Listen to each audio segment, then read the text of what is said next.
안녕하세요. 성공예감 이대호입니다.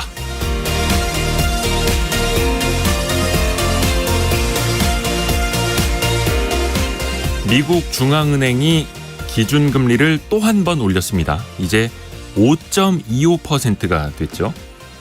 미국의 기준금리가 0.25에서 5.25까지 5%포인트 인상되는데 걸린 시간 불과 1년 4개월 만에 온 겁니다. 0.25, 0.5, 0.75%포인트씩 과격하게도 올려왔습니다. 자동차로 따지면 급브레이크를 자주 밟은 셈인데요. 이제 금융시장은 미국 연준이 브레이크를 밟고 있는 발에서 힘을 좀 빼지 않을까 기대하고 있습니다. 이르면 9월부터라도 금리 인하가 이루어질 것이라는 전망이 조심스럽게 나오는데요. 이미 채권 금리는 이를 일부 반영하고 있기도 합니다. 만약에 시장의 예상이 틀리면 또 한 번 시장은 크게 출렁이겠죠. 연준에게 또 한 번 속된 말로 얻어맞을 수도 있는 겁니다. 사실 지난밤 미국 증시가 그러했습니다. 시장은 항상 그렇게 앞서갔다가 혼나서 되돌아오고 또 앞서갔다가 한 소리 듣고 그래왔습니다. 중요한 건 시장 참여자들이 각종 경제 지표와 연준 인사들의 신호를 읽으면서 전망을 자주 수정한다는 점입니다. 그래야 틀렸을 때의 충격을 줄일 수 있기 때문이죠. 자주 예측하고 틀리고 다시 전망하고 또 수정하고 이게 뭔가 말이 안 맞는 것 같긴 한데 그래야만 투자자는 살아남을 수 있습니다. 그래서 경제 공부는 늘 깨어 있어야 합니다. 5월 4일 성공예감 이대호입니다. 시작합니다.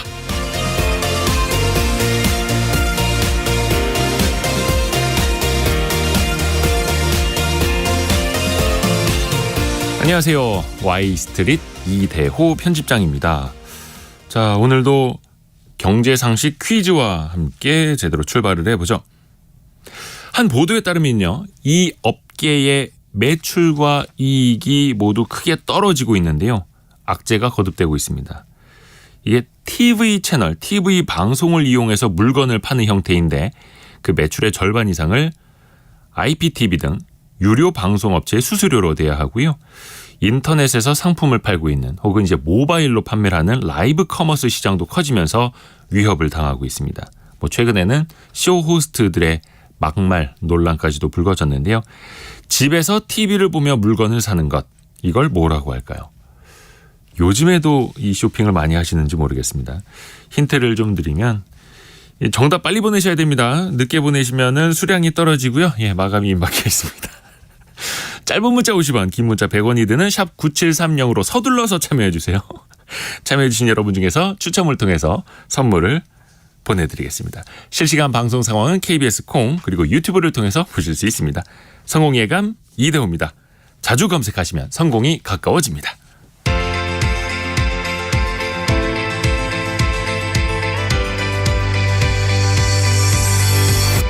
KBS 1라디오 성공예감 이대호입니다. 3292님이 1등으로 정답 3글자 보내주셨습니다. 이야, 아직 절판된 건 아니니까요. 아직 절판된 거 아닙니다, 여러분. 계속해서 정답 보내주세요. 오늘의 경제뉴스 알고란 고란 경제 전문 기자 동아일보의 백상경 기자와 함께합니다. 어서 오세요. 네, 안녕하세요. 네, 안녕하세요. 고란 기자 아이템부터 들어보죠. SG증권 사태 이후 또 볼 텐데요. 일파만파 커지고 있습니다. 일단 지금 현재 대두되는 뉴스는 이 라더견 대표와 김익래 회장 간의 주가 조작 의혹 공방이 일고 있습니다. 네. 서로 네 탓이다라고 하고 있습니다. 금융감독원은 키움증권을 시작으로 증권사 전격 검사에 나섰는데요. 이 문제가 많다는 CFD 제도는 손보기로 했습니다. 또 하나는 월세 얘기인데요. 이 정부가 월세 오르기 꼼수인 관리비 뻥튀기를 막는다라고 합니다. 월세를 못 올리니까 관리비에 붙여가지고 월세를 받는 식인데요. 관리비 세부 내역 공개를 추진한다라고 합니다. 그 주가 조작 사태와 월세 관리비 이야기 잠시 후 들어보겠고요. 백상경 기자는요? 네, 정부 여당이 상습적인 임금 체불에 대해서 처벌을 좀 한층 강화하겠다라는 의지를 밝혔습니다. 네. 신용제재 대상을 확대하는 것처럼 어떤 경제적 제재들을 좀 강화를 한다고 하는데요. 다음으로는 오는 6월 말 정도부터 공모가의 최대 2.6배였던 IPO 시장의 공모주의 상장 첫날 주가 상승폭을 최대 4배까지 확대를 한다. 이런 소식 전해드리겠습니다. 네. 자, 고란 기자에게 마이크가 먼저 갑니다. 이른바 무더기 주가 조작 사태. 사실 이걸 이제 SG증권 사태라고 표현하기도 하는데 그 증권사는 사실 그냥 그 거래 창구였어서 맞습니다. 그거보다는 그냥 우리가 뭐라고 부를까요? 대규모 주가 조작 사태 이렇게 너무 길다. 뭔가 이게 아직 정의를 내리기가 이게 참 이거 우리가 뭐 이름을 붙이기도 뭐하고 해서 일단은 그 주가 조작 사태라고 합시다. 네네. 이게 이제 쟁점은 이걸 누가 책임져야 되느냐 맞습니다. 이거잖아요. 일단은 지금 현재 약간 주범으로 가장 의심을 많이 받고 있는 사람이 라더견 H투자 컨설팅 업체 대표거든요. 네. 근데 이분이 다우키움그룹 김익래 회장에 대한 의혹을 제기했습니다. 네. 라 대표 주장은 뭐냐면요. 김 회장 쪽이 매도한 금액 600억 원을 계좌로 박았는지 한번 확인해봐라. 김 회장이 이거 블록딜로 팔았거든요. 네. 이 지분을 사간 매수자가 대규모의 반대 매매를 촉발하는 매도 물량을 내놓고 한편으로는 공매도를 쳐서 수익을 올렸다라는 게 주장이었습니다. 쉽게 말해서 뭔가 그 블록딜을 통해서 주가 가격을 조작해서 수익을 취했다라는 게 이제 라더견 대표의 주장인데요. 근데 키움증권 같은 경우에는 반발하고 있습니다. 이미 2일 날 라 대표를 정보통신망 이용 촉진 및 정보보호 등에 관한 법률 위반상 허위사실 적시 명예훼손 혐의로 경찰에 고소했어요. 그리고 라 대표가 근거도 없이 주가 조작 세력에 키움증권과 김 회장이 연루된 것처럼 호도했다라고 합니다. 이 라 대표는 나도 피해자라는 취지로 주장하면서 키움증권에다가 손해배상 청구하겠다라고 예고를 했습니다. 모르겠습니다. 이게 뭐 낀 사람이 성내는 것 같기도 하고 일단은 왜 다음 키움그룹까지 이야기가 계속 거론되는 걸까요? 다우 키움그룹이잖아요. 네. 이 그룹 안에는 다우 데이터라는 회사가 있고 키움이 있으니까 키움증권이라는 회사가 예. 있습니다. 네, 근데 10,000원에서 2만 원대 되었던 이제 다우 데이터 주가요. 지난해 10월부터 급등했습니다. 5만 원대까지 올랐어요. 그러니까 이제 그 김익래 다우 키움그룹 회장이 이제 지분을 매각했습니다. 그런데 그 매각한 뒤인 4월 24일부터 주가가 하한가로 기록하면서 폭락하기 시작했습니다. 그러니까 시점이 딱 어떤 거냐면 주가 폭락을 미리 알고 내부자가 사전에 지분 처분한 거 아니냐라는 의심을 사는 거죠. 네. 그랬더니 김익래 다우키움그룹 회장 쪽은 보도자료를 어제 냈는데요. 일단은 오해다라는 겁니다. 시간외 대량 매매, 이 블록딜로 매도한 다우데이터 주식 140만 주에 대한 거래 명세서를 아예 공개를 했습니다. 자 봐라 얼마나 우리가 떳떳하냐 이거고 매매 대금 약 605억 원은 키움증권 계좌로 입금받았다.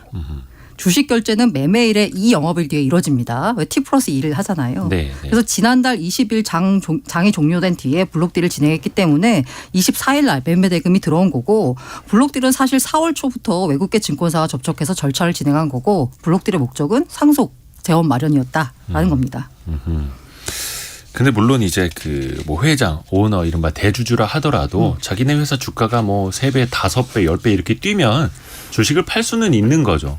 맞습니다. 예를 들어서 제가 만약에 대주주다. 근데 주식회사 성공예감의 주가가 한 2년 사이에 5배 뛰었다. 일부 팔 수도 있는 거예요. 네네. 근데 이제 중요한 거는 그 과정에서 어떤 미공개 정보를 이용을 했느냐 아니 반대 세력을 어떻게 하기 위해서 뭔가 조작이 있어 이거를 밝혀내야 되는 거잖아요. 일단 금감원이 검사에 들어갔죠. 키움증권 대상으로. 일단은 이제 이 주가 조작의 통로가 됐다라는 이제 차액 결제 거래 이 CFD가 문제가 됐잖아요. 네. 요거와 관련해서 검사를 하는데 요거 관련돼서 키움증권 일단 첫 번째 타겟으로 삼았습니다. 일단 첫 번째 이유가 뭐냐면 SG증권에서 나온 물량 대부분이 키움증권에서 나왔고요. 두 번째는 여기에 김익래 다우키움그룹 회장이 주가 폭락 이틀 전에 자신의 지분을 매도한 시점. 근데 요 분이 키움증권의 대주주잖아요. 그러다 보니까 두 가지가 겹치면서 키움증권이 첫 번째 검사 타깃이 됐습니다. 그런데요. 여기만 하는 게 아니고요. 현장 검사를 다른 증권사로 확대할 수도 있다라는 게 금융당국의 입장입니다. 저는 제일 이 상황에서 약간 고래 싸움에 새우등 터진 분들이 키움증권의 소액주주분들 같은데요. 이 잡음이 계속되니까 키움증권 주가도 덩달아 떨어졌습니다. 아하. 지난달 24일 주가 조작 사태가 불거진 이후에 어제까지 기관 투자자들이 7거래일 연속 매도했거든요. 그러다 보니까 키움증권은 이 기간 14% 가까이 떨어졌습니다. 그러니까 키움증권, 다우키움그룹 여기는 어떻게 보면 CFD도 그렇고 신용을 부여해 주었던 거고 또 거래 창구가 되기도 했고 또 거기에 이제 대주주까지도 지금 같이 이제 설왕설래하고 있는 거고 세 가지가 지금 겹쳐 있는 거네요. 오늘도 키움증권 약 2% 정도 하락하고 있네요. 아까 잠깐 이야기해 줬던 CFD 계좌라고 하는 거 차액 결제 거래 계좌 이 관련 제도 그래서 손봐야 된다는 이야기도 나오죠. 여러 가지 말이 많았는데 네. 이제서야 손을 본다라고 해서 시장에서는 좀 비판하고 있습니다. 이게 맞아요. contract for difference라고 해서요. 주식이 없이도 difference 그 차익만 먹는 거거든요. 네. 증권사를 통해 레버리지 투자 이제 비투할 수 있는 장외 파생 상품이다라고 보면 되고요. 최대 250% 수익률을 볼 수 있습니다. 하지만 레버리지 쓴다는 얘기는 뭐냐면 투자금 이상의 마이너스 손실 위험도 있다는 거고요. 그렇죠. 그리고 이게 되게 문제가 뭐냐면 한국인이 거래를 합니다. 하지만 최종적으로 거래 주문을 넣는 건 외국계 증권사입니다. 그래서 딱 보기에는 외국인이 거래하는 것처럼 보여요. 처럼. 네, 그런 처럼. 것처럼. 네. 그래서 손보는데 첫 번째는 공시를 손봅니다. 이 CFD가 아까 장외 파생 상품이라고 했잖아요. 때문에 장외 파생은 그 계약 당사자 간에서만 계약하면 되는 거예요. 그래서 공시 의무가 없습니다. 투자자가 어떤 종목의 CFD 물량이 얼마나 쌓여있는지 알 수가 없습니다. 이게 CFD로 나온 건지 진짜로 나온 건지 알 수가 없어요. 그래서 한국거래소가 증권사와 협의해서 CFD 주문 정보를 공개하는 방안을 검토할 예정입니다. 현재 CFD 거래는 2단계 거쳐서 거래소에 접수가 되는데요. 고객이 국내 증권사에서 주문하면 국내 증권사가 외국계 증권사를 통해 거래소에 주문을 넣습니다. 이 때문에 거래소에는 이게 주문이 CFD 거래인지 아니면 진짜로 매수 거래인지 알 수가 없습니다. 이게 문제라는 거죠. 복잡하죠. 일단 뭐 만기일도 재정비해야 된다 이야기 나오고 있고 좀 어떤 제도 개편이 논의되고 있는지도 한번 이 좀. 만기일 도입은 뭐냐면요. 이 CFD에는 만기일이 없습니다. 그래서 야 이거 이렇게 구조를 들어보면요. 이 신용융자하고 비슷한 거 아니야? 라고 생각하실 거예요 아마. 네. 맞습니다. 비슷한데요. 신용융자는 최대 180일까지만 빌릴 수 있어요. 그리고 갚아야 되죠. 네. 근데 CFD는 만기가 없습니다. 그래서 그냥 계속 쓸 수 있는 거예요. 비투를. 현재도 증권사가 만기일을 자율적으로 도입할 수는 있습니다. 그래서 장외 파생 상품 CFD 구조가 사실 증권사가 나름 정하거든요. 근데 만기를 그냥 안 정해요. 증권사 입장에서는. 고객 입장에서는 만기를 있는 게 불편한 거잖아요. 네. 그러다 보니까 고객을 많이 끌어오기 위해서 만기일을 안 정하는데 그래서 이 만기뿐만 아니라 신용도에 따른 가입 고객 제한이나 담보 비율 이거 다 증권사 자율입니다. 그런데 이 주가 조작 사태가 이 CFD를 통해서 어떻게 보면 더 커졌다라고 볼 수 있잖아요. 그래서 업계에서는 우리 한번 전체적으로 뭔가 대안을 모색해야 되지 않겠냐라는 얘기가 나오고 있습니다. 업계 일각에서는요. 아예 증권사들이 CFD 서비스 중단해야 되는 거 아니냐라는 얘기까지 나오고 있습니다. 실제로 미국에서는요. CFD가 그 미국 내 거주자 미국 시민 CFD 거래 할 수 없습니다. SEC 규정에 따라서요. 이게 그 이미 실제로 이제 여러 가지 미수 채권 손실 등 우려가 나면서 CFD 신규 가입 매매 차단한 증권사들도 여러 있습니다.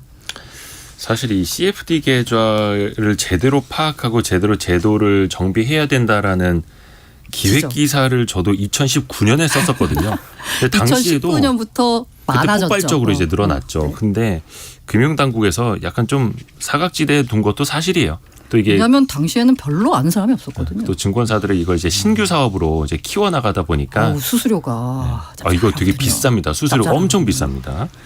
그래서 전문 투자자들에게만 열어주는 거고 또 반대 매매로 기본 원금 다 날아갈 수도 있고 더 빚이 생길 수도 있는 거여서 맞습니다. 최소한 순자산 5억, 10억 이상 있는 걸 금융자산으로만 검증이 돼야 그래서 이 계좌를 열어주는 거죠. 자, 백상경 기자. 우리나라에서 매년 임금이 체불되는 규모가 1조 원을 넘어요? 네, 좀 생각보다 더 많다라고 다들 뭐 생각하실 텐데요. 노동부가 좀 통계를 발표를 했는데요. 연도별 임금 체불 액수가 이제 코로나19 팬데믹 본격화한 2020년에는 네. 1조 5,800억 원, 그리고 2021년 그리고 지난해에는 각각 1조 3,500억 원씩을 기록을 했습니다. 예, 피해액이 이렇게 조 단위에 달하다 보니까 이제 피해 근로자 수도 수십만 명에 달하를 한데요. 네. 이 작년에만 24만 명이나 됐습니다. 전체 사업장의 30% 그러니까 3곳 중에 한 곳은 2회 이상 체불을 반복하고 있었고요. 이 사업장들에서 전체 이 체불액의 80%에 해당하는 액수가 나왔습니다. 그러니까 임금을 체불하는 곳에서 계속 체불하는. 맞습니다. 네. 정부의 여당이 좀 대책 내놨다고요? 네, 당정이 좀 대책을 내놨는데요. 1년 동안 근로자 한 명에게 3개월분 이상의 임금을 주지 않거나 1년 동안 여러 근로자에게 5회 이상의 임금을 체불한 경우이면서 이 체불한 액수 총액이 3천만 원 이상이면 상습 체불이다 이렇게 보기로 했습니다. 네. 그래서 지난해 이 체불액을 살펴보면 이 기준에 해당하는 상습 체불액이 전체 한 60% 정도 되는 8천억 원으로 집계가 됐고요. 이것에 해당하는 사업장은 7,600곳이나 됐습니다. 그러니까 앞으로 이 사업주들의 임금 체불 자료는 신용정보기관에 넘겨서 대출 심사, 아니면 이자율 심사, 신용카드 발급 뭐 이런 것들에 좀 불이익을 줄 예정이고요. 그리고 국가나 지방자치단체의 지원 이런 것들도 제한을 하고 특히나 이제 공공 입찰에서는 아예 이 임금 체불을 많이 했다, 상습적으로 했다 이러면 감점을 해서 일감을 따내기가 좀 어렵게 만들 예정입니다. 근데 또 임금을 체불한 회사들은 일감을 많이 못 따내니까 그렇죠. 매출이 좀 줄어서 돈을 못 줬던 것도 있는데 사업이 더 어렵게 될 수도 있겠네요. 이게 사실 기존에도 이런 제재나 규제가 있었던 걸로 알고 있는데 이번에 어떻게 달라지는지 그 차이점 좀 알려주세요. 네, 조금 이제 차이점 위주로 보면요. 예. 그러니까 쉽게 말하면 이제 신용제재를 받는 상습 체불 사업주의 요건을 좀 넓혔다, 완화를 했다 이렇게 보시면 될 것 네. 같습니다. 기존에는 요건이 너무 엄격해서 제재 뭐 효과가 좀 제대로 나타나지 않는다 이런 지적들이 많이 있었거든요. 그러니까 지금 현행 규정대로 보면 3년간 2회 이상 임금 체불을 해서 이게 유죄가 확정이 돼야 되고 네. 그런 사업체 가운데 1년간 체불액이 2천만 원 이상 보니까 좀 복잡하죠. 딱 들어도. 그래서 이런 경우에만 신용 제재를 하고 있고요. 3천만 원 이상이면 이제 그때는 이제 명단 공개를 하는 이런 수준을 밟고 있습니다. 그러니까 3년이란 기간, 뭐 유죄 확정 요건 이런 것들이 한눈에 보기에도 좀 충족하기가 어려운 내용입니다. 이걸 이번에 완화를 한 거고요. 그 제재 수위도 좀 높아졌다고 보시면 될 것 같습니다. 이제 공공 입찰 감점 이제 이번에 이제 근로기준법에 새롭게 근거를 마련을 할 계획이라고 합니다. 그리고 이제 고용노동부가 근로기준법을 개정을 하면서 또 뭐 한 가지 요소를 또 새롭게 도입을 할 예정인데요. 체불 임금에 대해서 지연이자 부과 대상을 확대하기로 했습니다. 네. 그러니까 지금은 이 지연이자 를 적용하는 대상이 사망 또는 퇴직으로 근로관계가 종료된 노동자, 그러니까 퇴직자에 대해서만 적용을 하고 있습니다. 네. 근데 이걸 앞으로는 재직자에 대해서도 적용할 수 있게 법을 바꿔보겠다라고 하고요. 이 지연이자가 중요한 게 상법상에 우리가 이제 법정이자가 6%인데 네. 요걸 이제 훨씬 뛰어넘는 20% 이자를 매길 수가 있어요. 그래서 이제 사실상 20% 이자가 계속 부과가 되니까 사업주들한테 빨리 임금을 줘라라고 하는 조치인데요. 또 이거하고 함께 이제 건설업 부문에서 임금체불 많이 일어나잖아요. 네. 그래서 임금체불 사건이 건설업 부분에서 일어나는 경우에는 이제 불법 하도급을 했는지 이런 여부까지도 조사를 해서 추가적인 행정 조치를 하겠다. 이런 게 지금 정부의 좀 강력한 의지입니다. 그리고 뭐 체불 임금 뭐 청산하기 위한 자금 융자도 좀 늘려준다고 해요. 그러니까 아까 말씀하신 것처럼 줄 돈이 없으면은 임금을 줄 수가 없잖아요. 그러니까 까다로운 융자 조건 이런 것들을 좀 없애서 한도 상환 기간도 좀 늘려서 이렇게 빌려서라도 돈을 줄 수 있게끔 하겠다. 그리고 이렇게 빌려서 돈을 임금을 체불을 청산을 하겠다라고 하면 앞서 말씀드렸던 여러 가지 제재들 이런 것들도 좀 면제를 하는 그런 것들을 검토하고 있습니다. 그러면 실질적으로 가장 이제 피부에 와닿게 될 노동계 반응은 어떻습니까? 근데 이제 사실은 이제 많이 제도 개선이 된 건 사실이기 때문에 네. 노동계에서도 일정 부분 제도 개선이 됐다 이런 입장이에요. 하지만 좀 근본적인 대안이 빠졌다들 조금 주장했던 내용들에 이제 뭐 빠졌다는 부분들을 지적을 하면서 비판적인 입장 내놓고 있습니다. 그러니까 노동계에서 이제 주장한 것 중에서 제일 대표적인 게 이 임금 체불에 대해서 이제 반의사 불벌죄를 폐지해라 이런 거였는데요. 그러니까 반의사 불벌죄 하면은 뭐 다들 이제 아시겠지만 피해자가 원치 않으면 처벌을 하지 않는 거예요. 그러니까 합의하면은 결국은 처벌이 안 되는 건데 임금 체불을 하더라도 이제 뭐 형사 처벌을 안 받을 수 있는 이 합의라는 이 창구가 생기기 때문에 뭐 이게 사실상 합의를 종용하는 효과를 내고 있다. 그래서 이제 아무래도 좀 노동계에서는 그래도 처벌을 해라라는 좀 강력한 입장들을 좀 유지를 했었는데 이건 포함이 안 됐습니다. 그리고 뭐 체불 임금에 대한 지연이자 이걸 근로기준법상의 임금으로 간주를 하거나 지금 임금채권 소멸시효가 3년인데요. 네. 요걸 좀 확대하는 방안도 빠져서 사실은 뭐 이게 실효성을 많이 떨어뜨린 거 아니냐 이런 게 지금 노동계의 좀 전반적인 입장입니다. 자, 고란 기자. 네. 월세 대신에 관리비를 올리는 집주인들이 많다고요. 이거는 그러면 월세를 일정 이상 올리지 못하게 규제가 생기니까 꼼수를 좀 피우는 건가요? 올리지 못하게 규제라기보다는 일단 저희 지금 현재 나와 있는 게 뭐냐면 지금 현재는 100세대 이상 공동주택은 관리비 세부 내역 공개가 의무화돼 있습니다. 네. 저도 관리비 보면 여기 뭐 전기세 얼마 이렇게 나왔거든요. 그렇죠. 내년 초부터는 50세대 이상 공동주택도 의무입니다. 그런데 문제는 50세대 미만이에요. 주로 이제 청년층이 사는 원룸 오피스텔 다세대 다가구 여기가 해당되죠. 그런데 현행 즉 임대차를 신고해야 되잖아요. 네. 그 신고제 상에서는 보증금이 6천만 원 이하이거나 월세 30만 원 이하인 경우에는 신고 대상에서 빼줍니다. 그러니까 집주인들이 어떻게 하냐면 월세가 예를 들어서 25만 원이다라고 그러면 10만 원 올리고 싶어요. 네. 근데 올려버리면 신고를 해야 되잖아요. 그러니까 월세를 안 올리고 관리비를 10만 원 붙여서 더 받는 겁니다. 근데 관리비가 그냥 통으로 나오다 보니까 10만 원 관리비가 더 나왔는데 내가 전기를 많이 써서 그런 건지 물을 많이 써서 그런 건지 아니면 뭐가 더 많이 들어가는지 모르잖아요. 네. 그래서 요 사각지대를 없애겠다라는 게 정부의 목적이고요. 50세대 이하 소규모 원룸 오피스텔 다세대 주택 등의 관리비 세부 내역도 공개하는 방안을 추진하겠다라는 겁니다.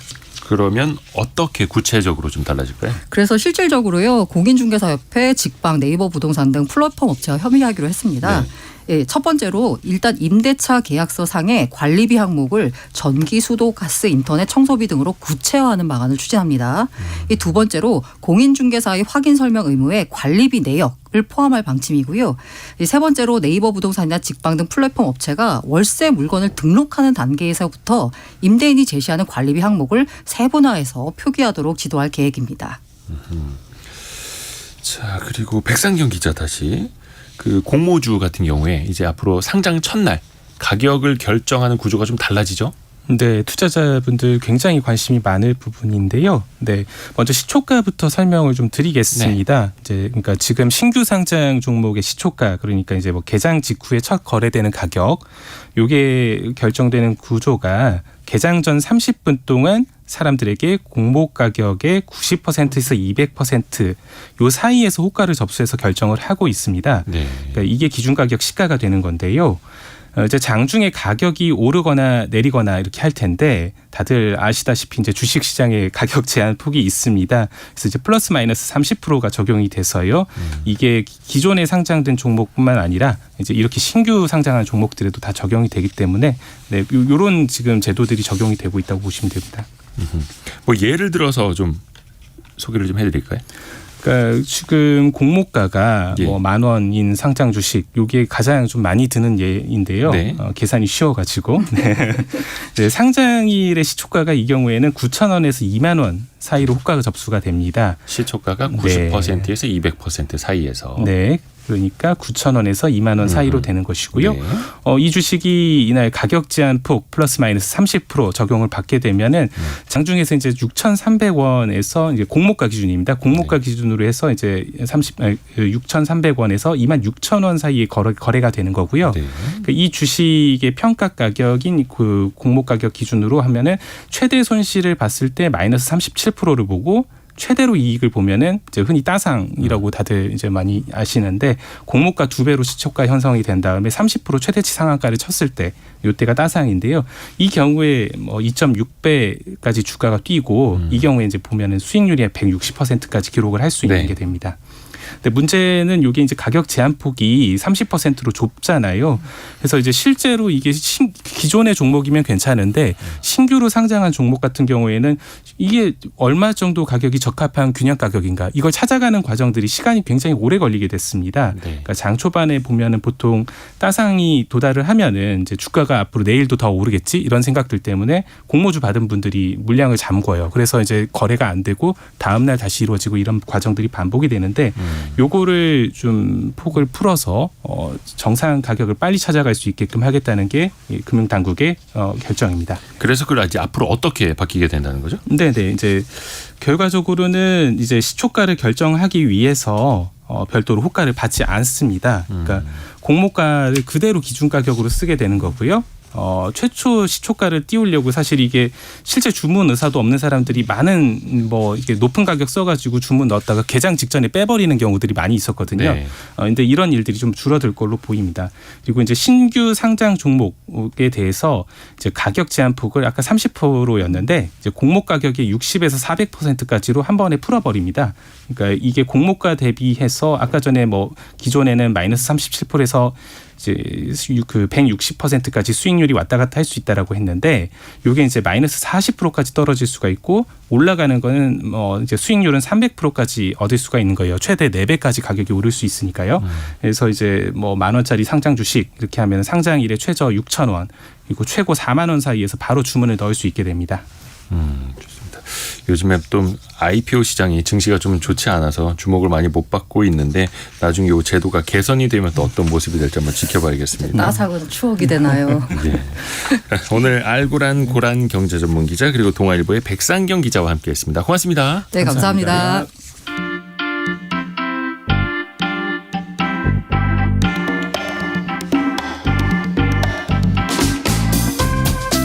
지금 여러분께서는 KBS 1라디오 성공예감 이대호입니다를 듣고 계십니다.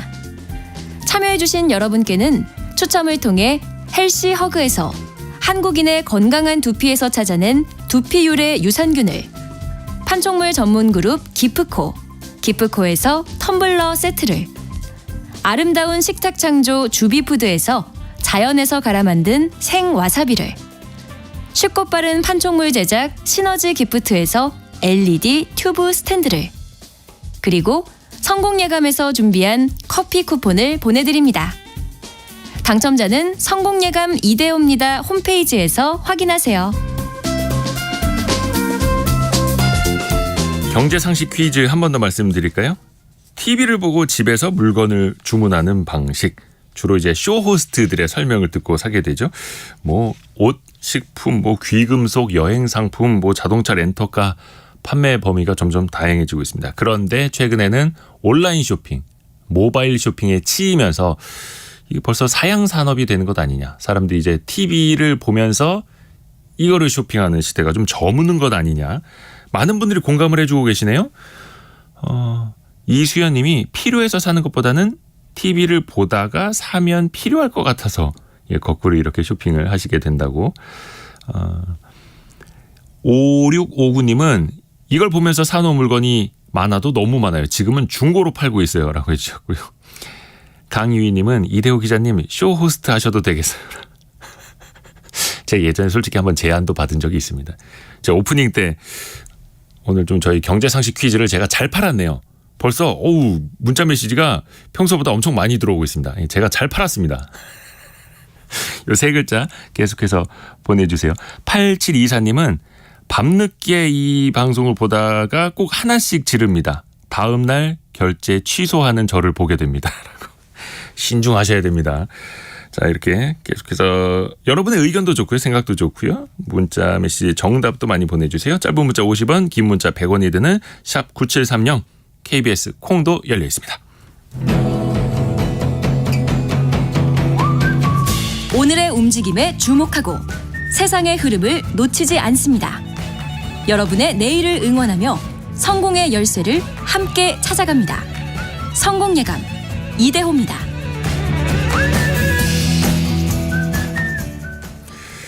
등산길에 나섰다가 혹은 여행을 갔는데 문화재 관람료를 내야 돼요? 예, 이런 경험 한 번쯤 있지 않으셨을까요?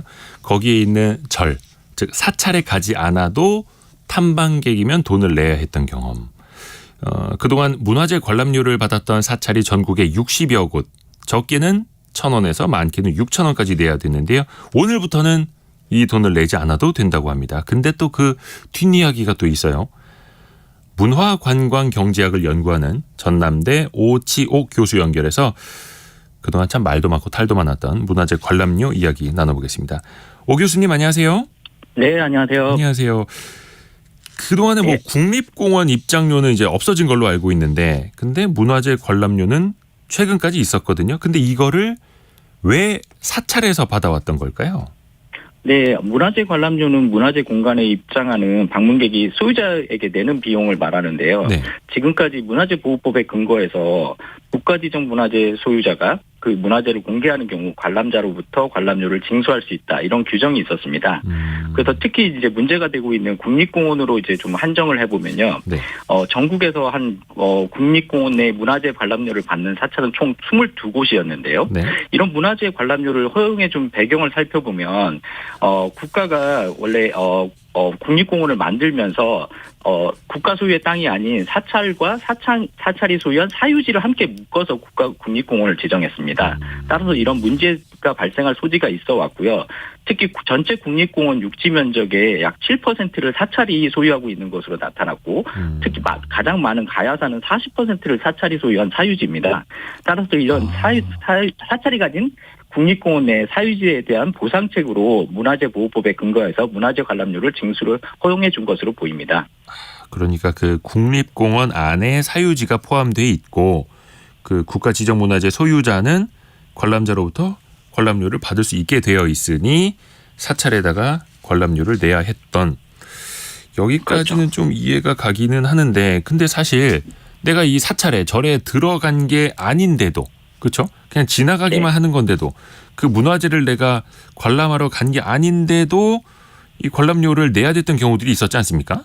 네, 그렇죠. 그 좀 이해가 안 갔는데 이거 좀 풀어주세요. 네, 국립공원 입장료는 국립공원 제도가 이제 생기면서 입장료가 부과됐고, 문화재 관람료는 또 따로 문화재보호법이 생기면서 이제 부과하기 시작했는데요. 1975년 정도부터는 이제 국립공원 입장료하고 문화재 관람료를 통합 징수하다가 2007년에 네. 국립공원이 이제 전체 국민에게 뭐 문화휴식 공간을 제공한다 이런 취지에서 국립공원 입장료를 폐지했는데 문화재 관람료는 여전히 징수되고 있는 상황입니다. 아까 앞서 말씀드린 대로 문화재 관람료가 왜 남아있을까 생각해 보면 네. 그 대표적으로 이제 보호지역을 만들면서 여전히 사유지가 남아있다. 네네. 한 가지 예를 들어보겠습니다. 충남 청양에 칠갑산 도립공원이 있는데 그 전체 면적의 85%가 사유지라고 합니다. 또 최근에 네. 지정되고 있는 습지보호지역 같은 경우도 많으면 50% 이상까지도 사유지인 경우가 빈번하거든요. 따라서 이런 보호지역에 대한 보존 효과를 극대화하기 위해서는 이 사유재산 행사를 좀 제한하면서 그러면 이제 또 불만이 많아지니 반대급부로 문화재 관람료를 좀 받아서 좀 써라 이런 형태로 좀 허용해 준 것 같습니다. 그 사유지가 국립공원의 85%에 이르는 경우도 있다. 네, 도립공원의 경우에도. 도립공원의 경우. 그러면은 그 사유지를 어찌됐든 간에 지나가게 되니 굳이 네, 그렇죠. 들어와서 관람을 하지 않더라도 사유지를 지나가게 되니 돈을 내고 가십시오. 이게 그럼 과거에 해왔던 절차였던 거예요? 그렇죠. 우리가 걷고 있는 길이 뭐 사유지인지 뭐 국가가 소유한 땅인지 뭐 지자체 땅인지 이런 것들을 알 수가 없는 거죠. 그렇군요. 맞다. 예전도 아니죠. 얼마 안 됐죠. 이상한 변호사 우영우 그 드라마에도 네네. 이 에피소드가 나온 걸로 저도 기억을 하거든요. 네네네. 그래서 보면 드라마에서 막 이걸 어떤 논리적 근거를 가지고 막 이제 소송을 하고 뭐 제주도까지 이제 찾아가서 막 탐방을 해보고 막 이러던데 재밌는 네네. 에피소드였는데, 근데 이게 실제 소송 사례로도 있었던 거였나요? 네, 있었습니다. 2013년에 이제 한 총 70명이 지리산 천은사와 전남도를 상대로 사찰을 가지도 않고 사찰대에 문화재도 관람하지도 않았는데 왜 차량 운전자에게 강제로 관람료를 징수하냐 이런 이유로 소송을 걸었었거든요. 예. 근데 광주고등법원에서 이제 원고들의 통행의 자유를 침해했다. 이래서 민법상 불법행위다. 이렇게 선고를 했습니다. 근데 한 9년 후에 2019년에 네. 정부와 지자체 사찰이 협의 후에 사찰은 이제 통행료를 폐지하는 것으로 결론이 났는데 지자체는 대신 사찰에게 그 재정 지원의 업무 협약을 맺으면서 마무리가 되었습니다. 뭐 다른 사찰들도 비슷한 형태의 갈등은 지금도 여전히 있었던 거죠. 그러니까 정부, 지자체, 사찰이 협의를 해서 통행료는 폐지를 했는데 지자체가 뭔가 업무 협약을 통해서 좀 사업을 그래도 지원을 해줘야 했던. 그렇죠. 돈을 지원해 줬던 거죠. 그냥 뭔가 칼로 무 자르듯이 받아라, 받지 말아라. 이거는 아니었던 거네요.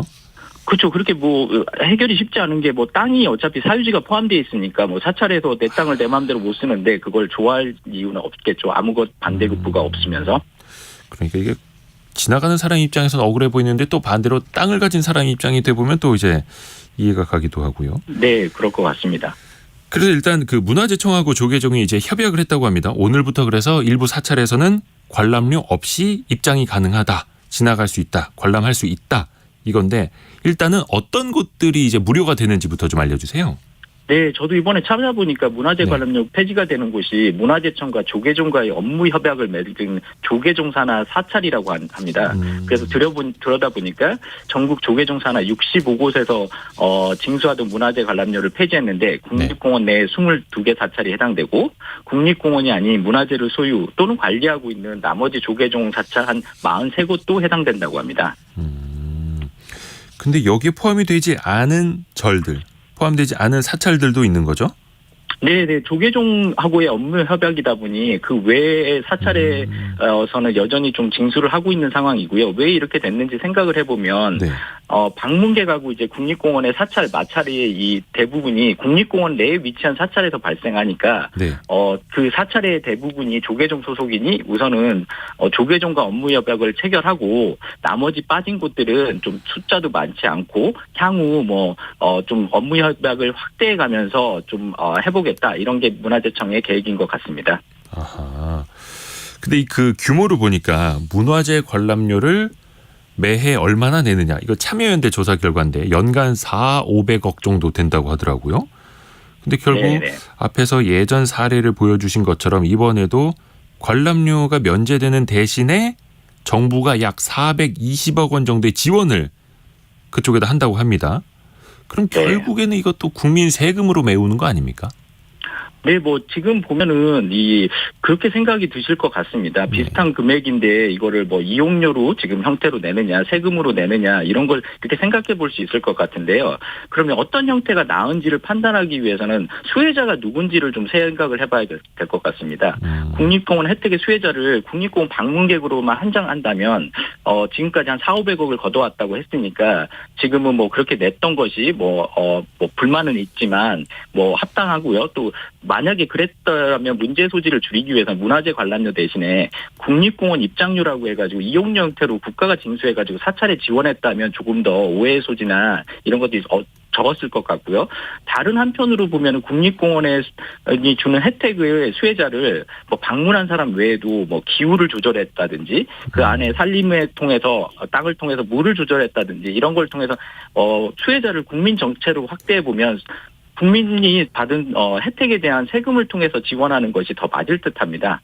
그래서 아마 도입 취지가 문화재청의 도입 취지가 이런 맥락이고 최근에 보면 환경부에서 이제 사유지 보호지역 내 사유지 보상을 위해서 시행하고 있는 세금 지원을 하고 있는데 유사한 형태라고 이해하실 수도 있을 것 같습니다. 근데 약간 이해 못 하시는 분들도 계실 것 같아요. 예를 들어서 여행 간 사람이 1,000원, 2,000원 내는 거면 여행 갔으니까 본인이 직접 낸다 치는데 이걸 만약에 정부 예산으로 충당을 한다 그러면 아니 나는 그런 사찰이나 국립공원 안 가는데 간접적으로 그러면 내가 낸 세금도 여기에 쓰이는 것 아니냐 이렇게 보실 수도 있잖아요. 네, 당연히 국민들의 거부감이 있을 것 같습니다. 그래서 이런 거부감을 없애려면 가장 좋은 방법은 국립공원 내에 있는 사찰의 토지를 다 국유화시키는 방법인데 네. 지금 현재 한 약 8,200만 평 정도 되는 땅이 있는데 그 토지와 나무 가격만 해도 조 단위의 예산이 필요할 텐데 그건 네. 현실적이지 않으니 아마 지금 보면은 감면 보존을 통한 420억 요 정도 금액이 크냐 안 크냐 요거를 한번 생각해 봐야 될 것 같습니다. 그래서 보면은 세금으로 지원하는 420억을 생각해 보면 대한민국 15세 이상 성인 인구가 4,300만 명 정도 된다고 하니까 네. 한 연간으로 치면은 1인당 1,000원. 가구당으로 보면 한 2,000원 정도의 금액입니다.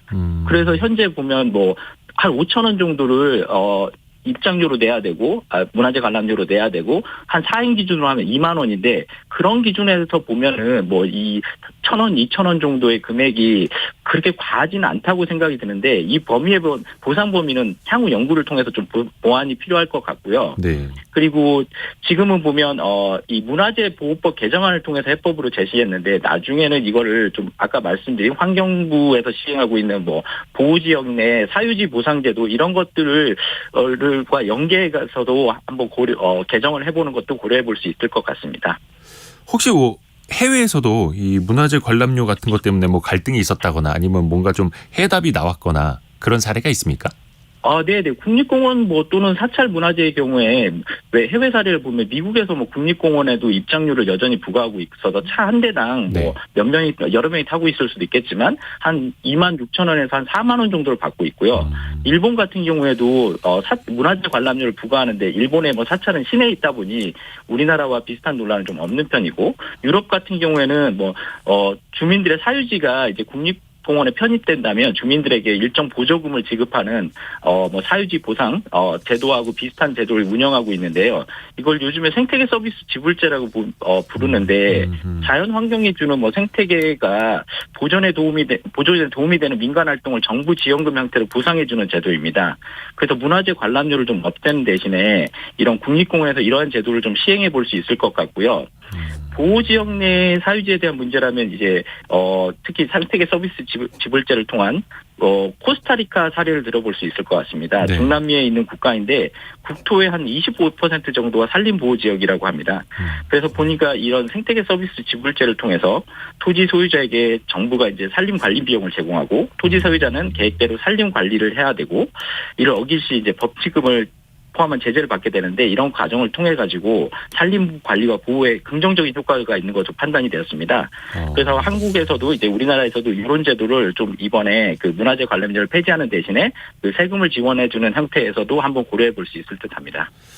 생태계 서비스 지불제. 그러니까 우리가 생태계를 이용하는데도 대가가 필요하다. 그 대가로 또 자연을 관리해야 된다. 이런 취지 같네요. 그렇죠. 생태계 서비스를 네. 이용하든 아니면 알겠습니다. 생태계가 이렇게 자연 환경 자원이 우리에게 제공해주는 혜택을 받든 이런 형태에서 우리가 수혜를 받고 있으니까 그거에 대해서 다른 사람들이 다른 주체가 제공한다면 어느 정도의 보상을 지급해야 된다는 이런 논리입니다. 알겠습니다. 전남대 문화전문대학원 오치옥 교수였습니다. 말씀 고맙습니다. 네, 감사합니다. 네, 라디오 정보센터 뉴스 듣고 오겠습니다. 미 중앙은행인 연방준비제도가 기준금리를 0.25%포인트 인상했습니다. 미국 기준금리는 16년 만에 최고 수준인 5에서 5.25%로 올랐고, 한국과의 금리 차이는 최고 1.75%포인트로 역대 최대로 벌어지게 됐습니다. 제롬 파월 미국 연방준비제도 의장은 아직 기준금리 동결 여부를 결정하지 않았을 뿐 아니라 당분간 금리 인하 전환이 시기상조라는 입장을 고수했습니다. 지난달 기준 우리나라 외환 보유액은 4,266억 8천만 달러로 한 달 전보다 6억 1천만 달러 늘었다고 한국은행이 밝혔습니다. 오늘 0시 기준 코로나19 신규 확진자는 2만 146명, 위중증 환자는 138명, 신규 사망자는 7명으로 집계됐습니다. 지금까지 라디오 정보센터 조진주였습니다. 여러분은 혹시 일하시면서 번아웃에 빠진 적 없으십니까? 정말 많은 자영업자, 사업자, 직장인들은 당연하고요. 뭔가 나를 짓누르는 것 같다. 아니면 내가 다 소진되어 버린 것 같다. 내가 다 타고 재만 남은 것 같다. 이 번아웃을 토로하는 직장인들. 한 번쯤은 65%가 한 번쯤은 번아웃을 경험했다는 조사 결과도 있고요. 이럴 때 우리는 어떻게 해야 되는지, 회사는 뭘 어떻게 해줘야 되는지 한번 이야기 나눠볼게요. 자기만의 트랙의 저자 김나희 커리어 엑셀러레이터와 함께합니다. 안녕하세요. 네, 안녕하세요. 코리아 엑셀러레이터 김나희입니다. 네. 근데 이게 번아웃이라는 말을 우리가 많은 사람들이 좀 습관적으로도 쓰는 것 같긴 한데. 네, 맞아요. 이게 그냥 요즘에 좀 많이 쓰고 계시죠. 근데 그냥 힘든 건지 지친 건지, 진짜 이게 뭔가 정신적으로 힘든 안 좋은 상황에 빠진 상태인지, 이걸 좀 구분할 수 있는 뭔가가 있습니까? 네, 체크리스트 한번 체크해 보시면 좋을 것 같은데요. 네. 제가 지금 한번 질문 드려볼게요. 네. 들으시는 분들도 마음속으로 한번 체크해 보시면 좋을 것 같은데, 네. 먼저 첫 번째 질문 체크리스트에서 한번 드려보면, 네. 하루하루 버텨보자라는 마음으로 일터에 가는 날이 주 1회, 주 2회, 주 3회, 주 4회, 주 5회 이상 어떠신지 한번 체크해 보시고요. 주 1회가 1점이고 주 5회 이상이 5점이다라고 생각하시면 될 것 같아요. 네. 그리고 두 번째 질문 드려볼게요. 일터에서 몸만 퇴근했을 뿐 머릿속에는 계속 일 생각을 하거나 업무 확인을 한다 하는 비중이 5점 척도로 생각하셨을 때 1점 매우 그렇지 않다, 5점 매우 그렇다, 이렇게 한번 생각해 보시고요. 네. 세 번째 질문, 내려놓고 쉬고 싶은데 잠시 쉬어가도 괜찮을지 불안하고 여유가 없다. 이것도 1점에서 5점 한번 생각해 보시고 내가 진행하고 있는 일, 여유가 힘이 없고 불안하면은 1점이에요, 5점이에요? 여유가 없으면 매우 그렇다라고 하면 5점이신 거죠. 아, 네네네네. 네.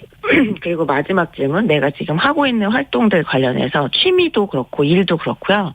내가 다 잘 해내야 된다고 생각한다 하는 거에도 매우 그렇지 않다 1점, 매우 그렇다 5점으로 한번 체크해 보시면 좋을 것 같아요. 그래서 이 점수가 높을수록 내가 지금 뭔가를 되게 잘해야 된다고 생각하고 일하는 시간의 비중이 너무 많고 사실 번아웃이라는 거는 일을 많이 해서 문제가 아니라 일만 많이 해서 문제인 것 같거든요. 어떤 상태인지 한번 확인해 보시면 좋을 것 같습니다. 이거 20점 만점이잖아요. 네. 저도 어떠세요? 한 15점, 16점 나오는 것 같은데. 약간 번아웃기가 좀 있으신데 실제로는 어떠실까요? 그러니까 저는 약간 우스갯소리로 그런 얘기해요. 번아웃은 맞는데 네. 다 타고 남은 쟤만 남는 게 아니라 네. 다 타도 나는 참수처럼 계속 타오를 거다. 인간 참수치 되는 거예요, 그냥. 새까맣게 네. 타서도 또 이제 불을 만드는 겁니다. 맞아요. 근데 계속 그렇게 인간 참수시 돼서 불을 만드는 쓰임이 되고 싶으신 거잖아요. 한편으로는 내가 아마 좋아하는 일을 하고 계셔서 내가 그냥 새까맣게 타버리는 게 아니라 뭔가가 남아서 계속 이렇게 수시되고 있을 거야라고 생각하시는 걸 거고 저도 좋아하는 일을 하고 있기 때문에 일을 많이 하더라도 이게 다 타버리고 내가 죄가 되지 않아라고 생각하는데요. 그래서도 번아웃을 고민하실 때에는 내가 지금 하고 싶은 일을 하고 있는지도 사실 되게 중요하게 한번 체크해 보셔야 해요. 그렇죠. 아무리 힘들어도 행복하고 즐겁고 하면 좀 나아지는 네, 그럴 수 거고. 있죠. 네. 그 3016님이 번아웃에 빠지지 않으려면 취미 활동도 충분히 하고 연애도 하고 하면 좋지 않을까 합니다. 이렇게. 맞습니다. 그러니까 일을 많이 해서 빠지는 게 아니라 일만 많이 해서 빠지는 게 번아웃이라고. 네, 그렇죠. 그 말이 맞는 것 사실 저도 얼마 전에 예. 번아웃이라는 생각을 했었어요. 왜냐하면 자기만의 트랙이라는 책이 나오고 나서 저도 너무 욕심을 내면서 일만 많이 하고 있는 저를 발견했고 뭐든지 다 잘하고 싶어 하는구나 하는 강박이 제 머릿속에 있다는 것을 알게 됐었거든요. 네네. 그래서 여러분들께서도 번아웃이라는 거는 사실 뭔가를 잘해보고 싶어 하는 사람들한테 오는 것이라고 생각하기도 해서 내가 꼭 잘 해내야 하는 것 말고 좀 초보의 마음으로 돌아가서 할 수 있는 것들. 아까 우리 사연 주신 분이 말씀해 주신 것처럼 취미를 가지신다거나 연애를 하신다거나 이거 꼭 다 잘 해내야 되는 거 아니니까요. 일 말고 이런 것들을 하나 가져보시는 것도 매우 추천드립니다. 하기사 뭐 일 대충 하고 그냥 오늘 하루 그냥 어떻게 그냥 때우고 오고 이런 사람들한테 번아웃이 올 일도 없겠네요. 맞습니다. 네. 이 사람들에게 그 공통점이라고 하면은 그러면 진짜 뭔가 잘 해내야겠다라는 마음이 많은 사람들, 그런 사람들이 이제 그렇죠. 번아웃이 올 가능성이 높은 걸까요? 잘 해내야겠다는 마음이 많으신 분들도 번아웃이 많이 오시고요. 네. 책임감 굉장히 강하시고 엄청 꼼꼼한 분들도 많이 오시더라고요. 근데 무엇보다도 번아웃이 올 때 일만 많이 하는 케이스들이 오면서 내가 소진될 때는 왜 하는 일인지 모르고 해야 할 때, 그리고 선택과 집중을 하지 못할 때에도 번아웃이 오는 것 같아요. 그래서 내가 하고 있는 일에서 내가 이 일을 왜 하는지를 내가 알고 있는지도 한번 생각해 보시고요. 선택과 집중도 굉장히 중요한 키워드입니다. 제가 종종 내가 지금 하고 있는 일이 중요한 일인지, 그러니까 내가 중요하다고 생각하시는 일에 시간을 쓰고 있는지를 여쭤보기도 하거든요. 과감히 이렇게 투두 리스트를 쓰고 항상 해야 되는 것들을 해야 된다 습관적으로 하시기보다는 내가 오늘 해야 되는 것들이 꼭 해내야 되는 일인가? 나 아니면 안 되는 건가? 이 시간을 지금 쓰는 게 맞아? 하는 질문들을 하시는 것도 중요하다는 말씀도 드리고 싶었어요. 그러니까 약간은 좀 내려놓는 것도 필요하다는 거죠. 내려놓기보다는 내일 하면서 내가 내일이 아닌 건 하지 말라 뭐 이런 것도 아니고요. 내가 잘할 수 있는 일인지, 나에게 중요한 일인지, 내가 이 일을 하면서 내가 일하는 조직도 함께 성장할 수 있는지 같은 것들도 한 번쯤은 생각해 보셔야 된다 하는 이야기라고 생각하시면 좋을 것 같습니다. 이 반대로 회사, 조직 입장에서 보면 이게 뭐 세계 경제 포럼에서 내놓은 거 보니까 전 세계 직장인들의 어떤 이 번아웃 이걸로 인한 네. 생산성 저하가 뭐 연간 420조 원에 달할 수도 있다. 뭐 이런 통계도 있네요.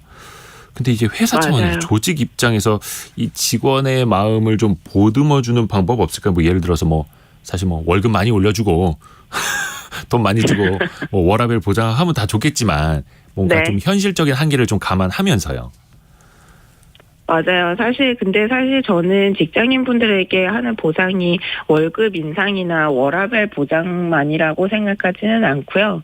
오히려 아까 말씀드린 것처럼 번아웃은 내가 잘하려고 하는 분들에게 오기 때문에 지금 내가 일을 하면서 잘하고 있는지 생산적인 피드백을 주고받을 수 있는 환경을 만들어가는 것이 훨씬 중요하다고 생각합니다.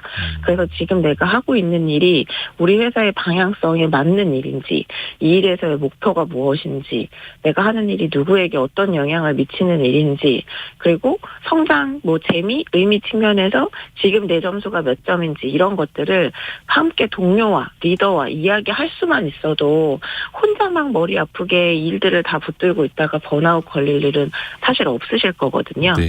그래서 많은 리더분들에게 제가 드리는 추천은 일찍 퇴근하게 하고 돈을 많이 드리고 이게 문제가 아니고 네, 네. 내 동료의 일하는 마음이 어떤지, 내 마음은 어떤지 좀 돌아볼 수 있는 질문을 서로 주고받는 것, 그런 피드백 시간을 점심 같이 먹으면서 저녁 같이 먹으면서 수고했다라고 하면 되지 이러실 게 아니고 네. 일주일에 한 번, 적어도 2주일에 한 번 정도는 30분에서 1시간 정도 좀 별도의 장소에서 1대1 세션을 운영해 보는 거를 강력하게 추천드려요. 서로 간에 일하는 마음을 좀 알아주고 같이 공감하고 네. 뭔가 특별한 해답이 있어서 딱 이렇게 하면 된다는 아니고 그렇죠? 서로 이해해주고 공감해주는 것부터 시작이 돼야 된다 이런 걸까요? 네, 근데 사실 우리나라 직장인 분들이 낯설죠. 누군가의 마음을 공감하고 위로해준다는 게 낯설고 회사는 사실 친구를 사귀러 오는 곳은 아니기 때문에 네. 그건 저도 그렇게 생각을 하거든요. 우리가 일을 하면서 성과를 잘 내야 하는 곳이 회사인데 이 회사에서 성과를 잘 내기 위해서는 다 제만 지쳐 타버려서 제가 되지 않기 위해서는 내가 지금 하고 있는 일의 성과가 어떤지 반기나 분기에 한번 어쩌다가 성과평가를 앞두고 이야기를 나누시는 게 아니라 1, 2주일에 한 번씩 훨씬 더 잦은 단위로 내가 하고 있는 일의 의미나 재미를 지금 찾고 있는지, 어떤 일을 하면서 힘든지, 회사가 도와주면 좋겠는 것들은 무엇인지 한번 이야기 나눠보시면 좋을 것 같아요. 김나희 커리어 엑셀러레이터였습니다. 고맙습니다. 고맙습니다. 자, 성공예감 이대호입니다는 2부에도 계속 불태울 게 더 많이 남아 있습니다. 정강우 대표 잠시 후에 만나볼게요. 잠시만요.